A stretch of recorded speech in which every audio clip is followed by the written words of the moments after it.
The deflection of a beam of electrons in a cathode ray tube is 4 millimeters when the accelerating voltage is 120 volts.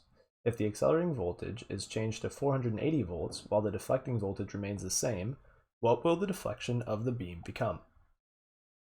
So to solve this problem, and any problems like it, we need to remember that the deflection is proportional to the deflecting voltage over the accelerating voltage.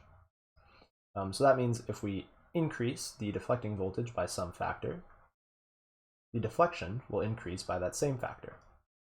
Conversely, if we increase the accelerating voltage by some factor, the deflection will decrease by that same factor. So in this case, we're told that the deflecting voltage remains the same in both cases. So the only thing that's varying is the accelerating voltage, and it varies from 120 volts to 480 volts. So let's figure out what factor the accelerating voltage varies by. We have the second accelerating voltage over the first accelerating voltage is going to be 480 volts over 120 volts. And if you do this in your calculator, you'll see that this is equal to 4.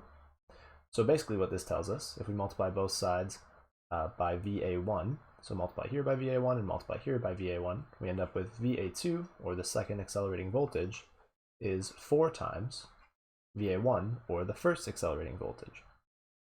So remember what I said at the beginning, if we increase the accelerating voltage by some factor, we will decrease the deflection by the same factor.